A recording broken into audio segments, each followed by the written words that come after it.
शनिवार सुबह जब लोगों ने अपने सोशल मीडिया अकाउंट चेक किया तो दंग रह गए। ये तो आज तक नहीं हुआ था। ईरान के शक्तिशाली मिसाइल इजराइल को भेद चुके थे। तेल अवीव में इमारतें धराशायी हो चुकी थी। मलबे का अंबार दिख रहा था। लोगों ने कमेंट करना शुरू किया। ईरान ने बदला ले लिया। उसने तेल अवीव को गाजा बना दिया। ईरान के मिसाइल इजराइल के सबसे सुरक्षित और संवेदनशील सैन्य ठिकाने क्रिया कंपाउंड तक पहुंच गए। क्रिया कंपाउंड को इजराइल का पेंटागन कहा जाता है। इसके बाद सबसे पहला सवाल उठा, तो क्या इजराइल के आयरन डोम फेल हो गए? जिस अभेद्य आयरन डोम का लोहा पूरी दुनिया मानती थी, क्या उसे ईरान ने भेद डाला? इजराइल का एयर डिफेंस सिस्टम ईरान के हमलों से उसे क्यों नहीं बचा पाया? चलिए आज इसी बड़ी बात की पड़ताल करते हैं। ईरान पर हुए भीषण इजरायली हमले के बाद जवाब देने की बारी ईरान की थी। ईरान ने ऑपरेशन ट्रू प्रॉमिस 3 नाम से इजराइल के खिलाफ ऑपरेशन की शुरुआत की। ईरान ने एक साथ सैकड़ों बैलिस्टिक मिसाइल और ड्रोन से अटैक किया। तेल अवीव और यरूशलेम धमाकों से थर्रा गए। क्रिया कंपाउंड की इमारतों को निशाना बनाया गया। क्रिया कंपाउंड में इजराइल के सैन्य प्रवक्ता एफी डेफ्रिन प्रेस ब्रीफिंग कर रहे थे। उन्हें बीच में ही रुकना पड़ा। फॉक्स न्यूज के एक रिपोर्टर ट्रे यंग्स क्रिया कंपाउंड के पास रिपोर्टिंग कर रहे थे। वो बोले, ईरान ने 3 चरणों में बैलिस्टिक मिसाइलें दागी हैं। ईरान की मिसाइलों ने सीधे इजराइल के दिल पर निशाना लगाया था और उससे कोई चूक नहीं हुई थी। लेकिन नुकसान उतना बड़ा नहीं था जितना ईरान के समर्थक सोशल मीडिया पर बता रहे थे। हालांकि यही बात अपने आप में बड़ी थी कि ईरान के मिसाइल इजराइल की सुरक्षा प्रणाली को भेद चुके थे। सवाल है, ऐसा क्यों हुआ? 7 अक्टूबर 2023 से इजराइल पर हर तरफ से हमले हो रहे हैं। Gaza, Lebanon, Syria, Iraq, Yemen और अब सीधे ईरान से रॉकेट, ड्रोन और बैलिस्टिक मिसाइलें हर दिशा से आ रही हैं। यह ताज़ा हमला इजराइल और ईरान के बीच सबसे बड़ा सीधा टकराव है। ईरान की मीडिया ने दावा किया कि उसने 2 इजरायली F-35 जेट और कई ड्रोन्स मार गिराए। इजराइल उसे झूठ बताता है। सच्चाई युद्ध के धुंध में छिपी है। पिछले कई सालों में इजराइल ने अमेरिका के साथ मिलकर एक सोफिस्टिकेटेड और लेयर्ड मिसाइल डिफेंस सिस्टम बनाया है। इस सिस्टम को ऐसे डिज़ाइन किया गया है कि वो आने वाले खतरे को पहले पकड़ता है, फिर उसकी ताकत का अंदाज़ा लगाता है और फिर उसे ख़त्म कर देता है। इसी सिस्टम की बदौलत इजराइल हर बड़े मिसाइल हमले से अब तक बचता रहा है। तो सबसे पहले इजराइल की उस रक्षा प्रणाली को समझते हैं।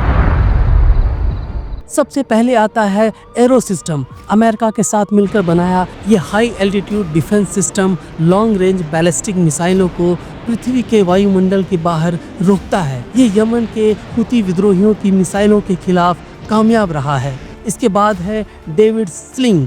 इजराइल ने इसे भी अमेरिका के साथ मिलकर बनाया है। ये मीडियम रेंज की मिसाइलों को खत्म करता है। लेबनान से हिजबुल्लाह के छोड़े मिसाइलों को ये रास्ते में ही नष्ट कर देता है। लेकिन सबसे मशहूर है आयरन डोम, जो छोटी दूरी के रॉकेट और तोप के गोलों को रोकता है। पिछले 1 दशक से ज़्यादा समय से इसने हज़ारों रॉकेट रोके हैं। इसका सक्सेस रेट 90% से ज़्यादा है। इन सब के आगे का डिफेंस सिस्टम है iron beam laser based defence system, जो इजराइल अभी डेवलप ही कर रहा है। ये काफ़ी किफ़ायती सिस्टम है। इजरायली अधिकारियों को भरोसा है कि ये गेम चेंजर होने वाला है।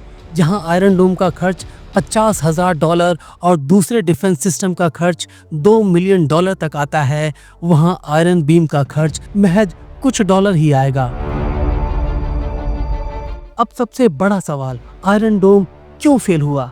इसके कई एंगल हैं। मीडिया रिपोर्ट्स के मुताबिक ईरान ने इस हमले में अपने कुछ सबसे एडवांस्ड बैलिस्टिक मिसाइल इस्तेमाल किए, जैसे खुर्रम शहर 4। इसकी रेंज 2000 किलोमीटर और वॉरहेड क्षमता 1500 किलोग्राम की है। ये मिसाइलें न केवल तेज हैं बल्कि कॉम्प्लेक्स ट्रैजेक्टरीज का इस्तेमाल करती हैं, जो डिफेंस सिस्टम के लिए चुनौतीपूर्ण है। इसके अलावा ईरान ने मिसाइलों की संख्या इतनी अधिक रखी कि आयरन डोम और एरो 3 पर एक साथ दबाव पड़ा। इसे सैचुरेशन अटैक कहा जाता है। आयरन डोम एक साथ सीमित संख्या में मिसाइलों को ही निशाना बना सकता है। जब एक साथ बहुत सारी मिसाइलें दागी जाती हैं तो सिस्टम क्रैश कर सकता है। यह रणनीति पहले भी हमास ने 2021 में आजमाई थी, जब उसने मिनटों में 140 रॉकेट्स दागे थे। ईरान और उसके सहयोगी कम ऊंचाई पर उड़ने वाले ड्रोन्स और मिसाइलों का इस्तेमाल कर रहे हैं, जिन्हें राडार के लिए पकड़ना मुश्किल होता है। मसलन हिजबुल्लाह के सैयाद 107 ड्रोन ने आयरन डोम को भेद कर नुकसान पहुंचाया। कुछ सोर्सेज के मुताबिक हमास और हिजबुल्लाह ने पहले भी आयरन डोम को जैम करने की कोशिश की थी। शायद ईरान ने भी ऐसी तकनीक का इस्तेमाल किया हो।